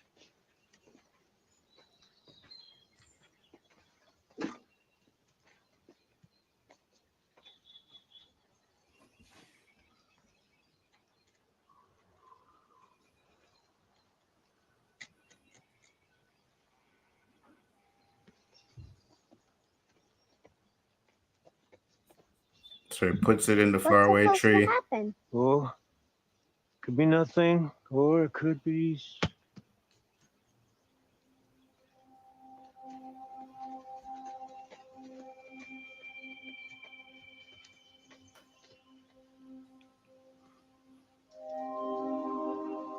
How does it do that? I don't know. But guess what? What? It works for people too. Really? Problem is, you never know where you'll end up. It could be somewhere close. It could be somewhere far. It could be that you end up stuck inside a mountain somewhere. Stuck inside of a mountain somewhere. Mm-hmm. And who was that guy with the boulder on top of him? Ah, good point. I'm saying that all they're doing is tell us all the answers. We just don't know. And the further we go back, the more you look into it, the more you find out the answers. Jade asked that same question in this episode. Mm-hmm. Now Absolutely. we have an answer. We have some type of stuff. So I'm just saying, man, like we're not just throwing spaghetti against the wall and see what sticks. Like we are literally going through stuff and realizing that a lot of this is real answers. They're trying to give us answers. Absolutely. So he said, how the F how did he know where the rock would land? I was wondering. He didn't. That's why he said maybe nothing or maybe something, because he wasn't sure the rock was going to actually land there. He probably would have tried it again if it didn't, but it just happened to, story purposes. So I asked this before and I'll ask it again. How many people have actually gone through the faraway trees up to this point? People that we saw go through the tree, not told us they did. I think 3. Yeah, so that's what I was counting them earlier. Right? So we got Boyd, we got Julie, and we got Tabitha. That's it. Everyone else, we never see them go through the faraway tree. Right. Absolutely. We have Sara, Victor. We don't know what happened to any of them. Right, because we didn't see them actually go through the tree, right? So that's another thing. And then another thing he was talking about, he's like, oh, well, there's a bunch of them. You don't know where you're going to end up. How does he know this information? That's the question, right? How does he actually even go through them? I don't know. Did he see somebody go through it? How does he know that someone could end up in a mountain? Somebody had to have told him this information, unless he's just been going through faraway trees. But then he also didn't die. So, I still think Victor is probably playing us all. I think that's what's going on still. Man, when I think about it, it could be possibly, but I'm going to go with when Julie came back to help him, she told him these information. Or she said, don't tell everybody. Right. Like she let him know that, you only tell a certain people or someone, like, something like that. At the end of the day, unless he's seen, and he was a kid, right? And then no one else was there but him. So how does he know that going through the tree is going to put you in a mountain somewhere? How does he know that it works different for different people? Because he's seen it. He's seen them go through a tree and become a bowl to be put on them and then going through the closet. He's seen it. Absolutely. He's seen it, or I think maybe Julie was told him that. But I agree that he's probably seen it too as well. I guess. Yeah, it's possible. It's possible because he could have probably been there for a while when, his mom was trying to save the kids. 47 years, 40-something years. Yeah. I'm assuming the boy in white showed him. Panel, we know the show gave us answers, but some of the answers depends on people. We are not sure are telling us the truth or not. That's my Mhm. problem with the show. No, I agree with you 100%. Or their perception of what they're telling us is totally different than what they actually remember or what's happened, you know? We can't depend on Victor. We just know that. We can't depend on anything he's saying because you have no idea what the truth is actually happening, what's actually coming out of his mouth. We have no idea. So it's hard dealing with Victor himself. Agreed. Especially when, you know, it's Jasper, we got to get the doll, and to come to find out it was a boy in white, right? So a lot of the stuff, and we got hints of him saying it, you know, he thought a lot of the things that happened to him were a dream, and then you wake up and you remember, oh, that is not a dream anymore. Happened. Mm-hmm. Yeah, you know what I mean? So very interesting. Anything else, Brian? Nope. No, those are the things I really wanted to talk about. I wanted to hear. I got one more thing that I noticed here too. When he's putting, where is it? Go back to it. He's putting pictures up on the wall, right? Here. There it is.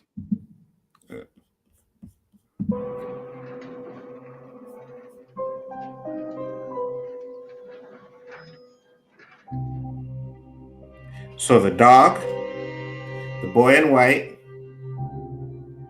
the tree,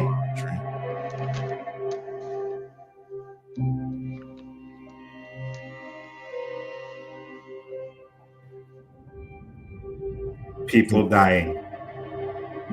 So he basically just gave us the order of how it starts. So you get the two cars, right? Then the dogs start barking, right? Then the boy in white shows up. Then the faraway tree, whatever that represents or how it fits into that, but your faraway tree, then everybody dies. So I think we just got a little bit of the order of how things actually start every time there's a new reincarnation.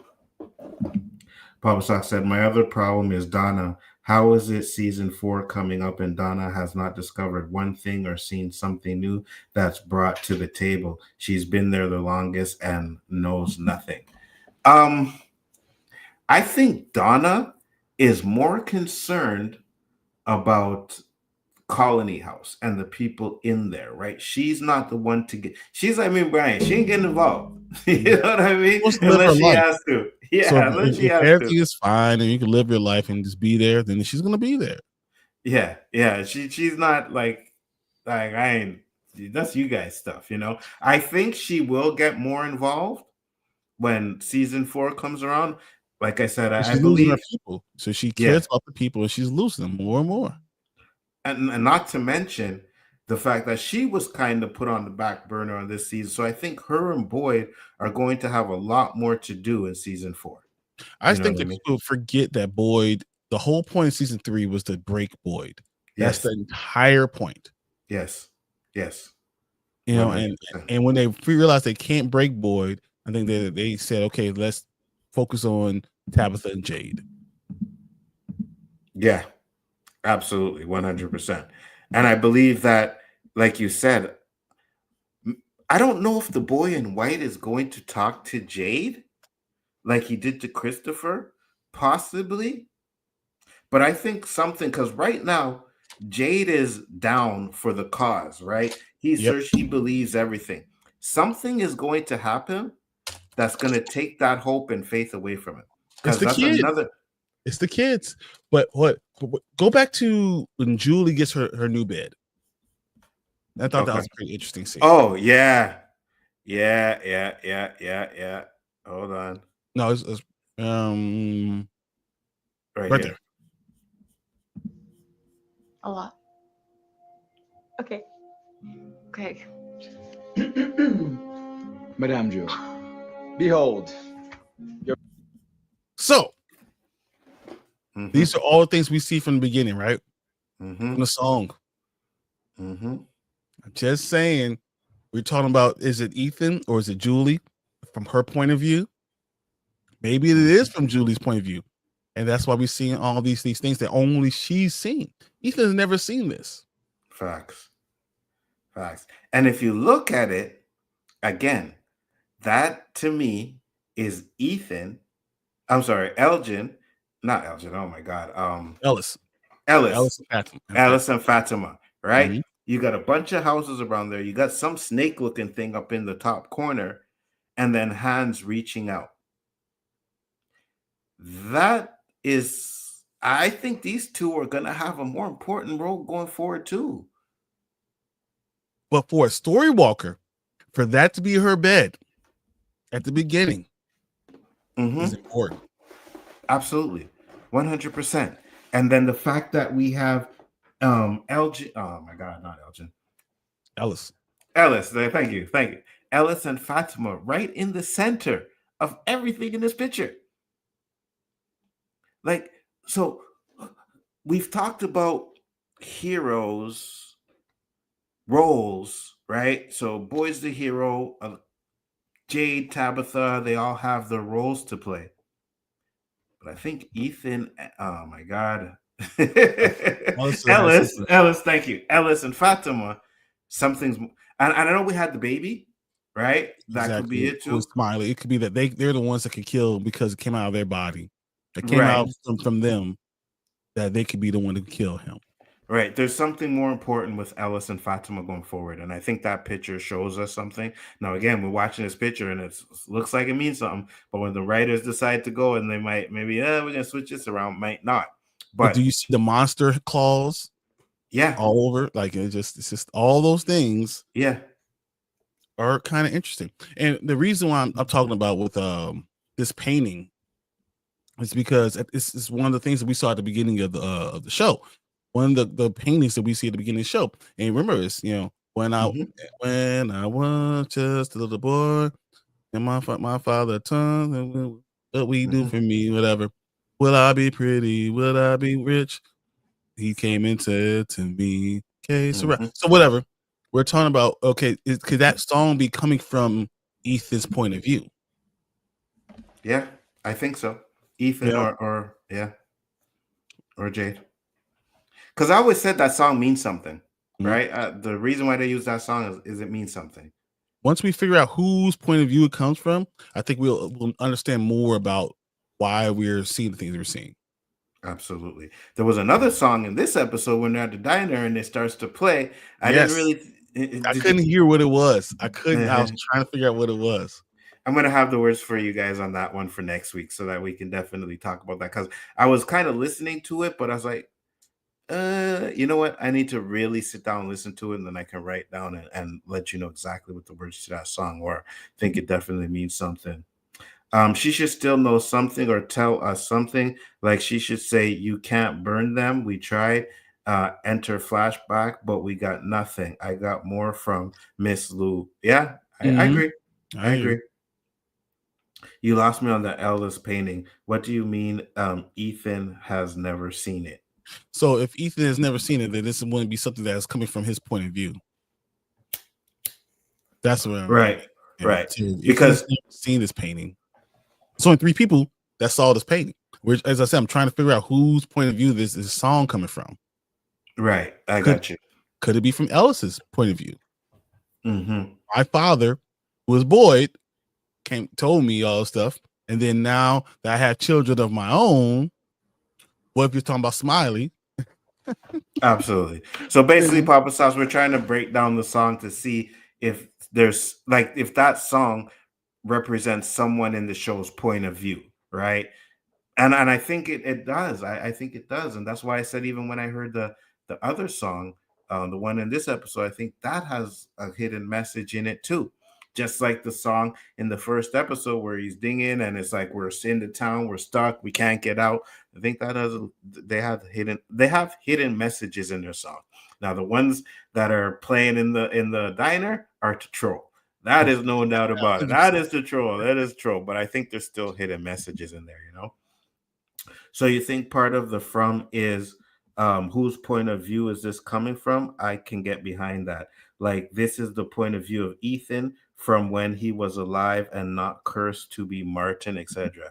Exactly. Whatever Ethan Man in Yellow or any of them. Like he could be wherever he becomes. This is the point of view is coming from. That's why it starts with the Matthews family. Like this stuff is all happening, but from his point of view, this is where we're seeing. He's like the viewer for us. Absolutely. So, and his whoever's story this is going to be a big reveal for us. Absolutely. Now, when you watch the first episode, it doesn't start with the Matthew families. It starts with what happens in the town. But once you get to the Matthews family, they have been the central part. They have been our eyes, right? Because we're learning everything that they're learning. So that's why we're saying that that's the point of view it that doesn't we're start getting. from them, but that day they still come that day. Yeah. But yeah, right. All from we see the town from their point of view. Yes, the exactly. town was always existing, but we didn't really know about this town until we come from their point of view. We're moving to this house that there's tore up these babies, this baby and this family. Like Absolutely. we're learning all these things, so I think that matters. Absolutely, and that's a way. That's a way writers give us, the audience, information. Right? Is that we're following someone who has no clue about what's going on. So as they learn what's going on, we're learning what's going on too. That's why we're saying the point of view, which could be Ethan's point of view, like Brian said, which would be interesting. And like I said, if they do that, then like I said, we could see the last episode where Ethan's sitting, an adult Ethan sitting by a bedside telling his kids a bedtime story. Now, if they do that, it'll be ass 100%. But that's kind of where you can see it going if that's the case, or he gets out, he's in a psychiatric home, because I think anybody that gets out of town and has to explain what's going on is going to be in a psychiatric home. You know what I mean? And we all know that Ethan isn't crazy, right? He's not crazy, but everybody thinks he's crazy because of what, he's saying happened in this town, or he says, we find out like what's going on, Dad, why don't you ever tell us about your grandpa or our grandpa? Why don't you ever talk about your family? And then he says, well, when I was just a little boy. Facts. That kind of goes with my working theory that this is a point of view from a monster baby like we see in The Nightmare, but it's a revenge movie from, say, Jade and Tabitha, who were really bad parents. Hey, that's interesting too. That's good, because we know Tabitha's a bad parent. And you know what?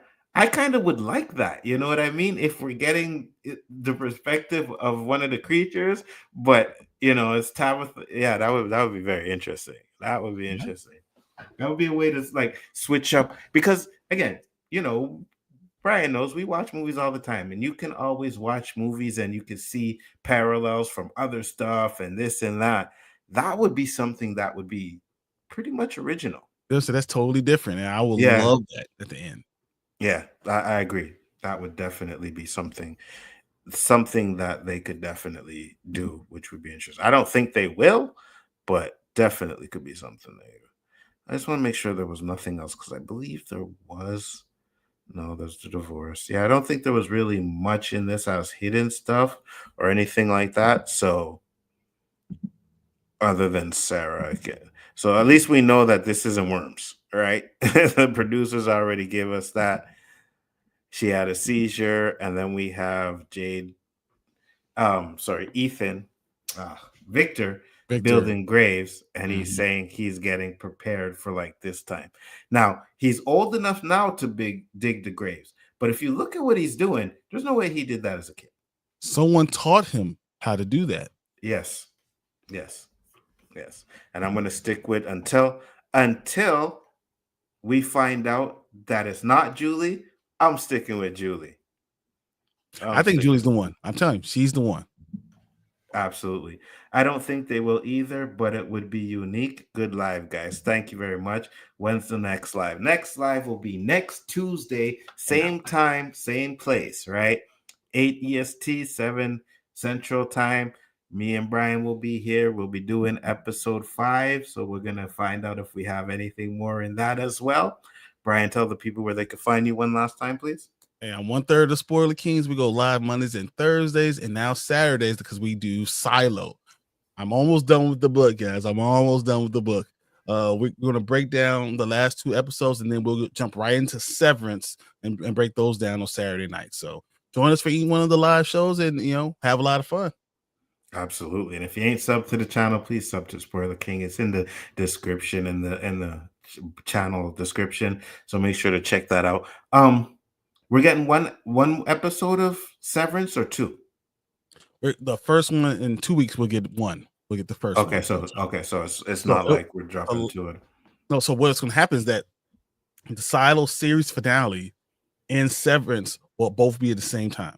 So we'll do a live stream on the next Friday for the Silo season finale. We'll talk about it for an hour, and then we'll go right into the Severance. All right, sounds like a plan to me. Great stream as always. Glad y'all are back at it. See you on Saturday for Silo. Absolutely, you will. And I'll remember to watch it so I don't have to be like, oh my God, I forgot. Is Silo on Apple TV? Yes, Silo is on Apple TV, Papa. And check it out, man. It's pretty good. It's definitely pretty good. So I haven't seen either one yet. Sheesh. Oh, well, hey, two Silo, shows that are really good. Yeah. Silo is now going to be there for 4 seasons. We're on season 2. They already said renewed for 4 seasons. That's how good that one is. And then Severance, that might be the most intense thing that I've watched in season 1. I mean, and the finale of Severance is probably the best finale I've seen. And it was so good. It took 3 years for them to figure out what the hell do we do next. Yeah, he's right. It really is good. So make sure you guys check that out too. You have time, Papa Socks, if you can binge, you know what I mean? You got time, watch the shows, and then pop in with us when we are talking about it. So that'll definitely be great. I appreciate everybody that came in today and enjoyed the stream. We will be back next week. Thank you guys very much. I am Big Ford Entertainment. Peace, love, and hair grease, and we will see you on the next one. Peace.